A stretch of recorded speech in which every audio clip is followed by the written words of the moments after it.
ভাৰত পাকিস্তানৰ যুদ্ধৰ ভাৰতীয় সেনাৰ মংগল কামনাৰে নাজিৰাৰ ঐতিহাসিক শিৱ মন্দিৰত ছাত্ৰ-ছাত্ৰীৰ প্ৰাৰ্থনা।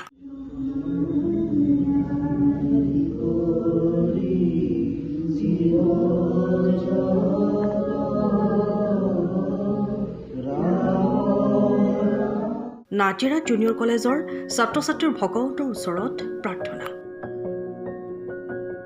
দেশৰ সুৰক্ষা আৰু সম্প্ৰতি ভাৰত পাকিস্তানৰ যুদ্ধৰ পৰিপ্ৰেক্ষিতত ভাৰতীয় সেনা বীৰ জোৱানসকলে নিজৰ জীৱন উৎসৰ্গা কৰি দেশক ৰক্ষাৰ বাবে অহৰহ প্ৰচেষ্টা অব্যাহত ৰাখিছে। সেই সেনা বীৰ জোৱানসকলৰ মনোবল বৃদ্ধি আৰু মংগল কামনাৰে নাজিৰাৰ ঐতিহাসিক শিৱ মন্দিৰত ছাত্ৰ-ছাত্ৰীয়ে প্ৰাৰ্থনা জনায়। নাজিৰা বালিঘাটস্থ নাজিৰা জুনিয়ৰ কলেজৰ ছাত্ৰ-ছাত্ৰীসকলে শিৱ মন্দিৰত বন্তি প্ৰজ্বলন আৰু ঘোষা প্ৰাৰ্থনাৰে ভগৱন্তৰ ওচৰত প্ৰাৰ্থনা জনায়। নাজিৰা জুনিয়ৰ কলেজৰ ছাত্ৰ-ছাত্ৰীসকলে অহা 17 মে'ত গুৰুজনাৰ অনুপম সৃষ্টি ৰুক্মিণীৰ স্বয়ম্বৰ ৰুক্মবীৰৰ দৰ্পচূৰ্ণ শীৰ্ষক এভাগী ভাওনাও প্ৰদৰ্শন কৰিব ঐতিহাসিক শিৱ মন্দিৰ প্ৰাংগণত। আমি ইতিমধ্যে সকলোৱে গম পাইছোঁ যে আমাৰ ভাৰতবৰ্ষৰ পৰিস্থিতি কি হৈ আছে।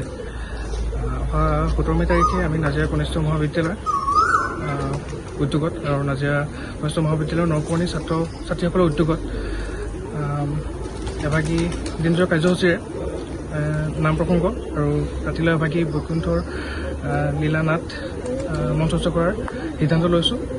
আৰু যিহেতু এতিয়া বৰ্তমান দেশৰ পৰিস্থিতি আমি সকলোৱে জ্ঞাত, তাৰ বাবে আমাৰ দেশৰ যিসকল বীৰ জৱানে দিন ৰাতি কষ্ট কৰি আমাক নিৰাপত্তা দি আছে, তেওঁলোকৰ মংগলৰ অৰ্থে আমি এই আখৰাস্থলীতে তেওঁলোকৰ বাবে এভাগী ঘোষাৰে তেওঁলোকৰ মংগল আৰু দীৰ্ঘায়ু কামনাৰ বাবে আজি কাৰ্যসূচীটো হাতত লৈছোঁ।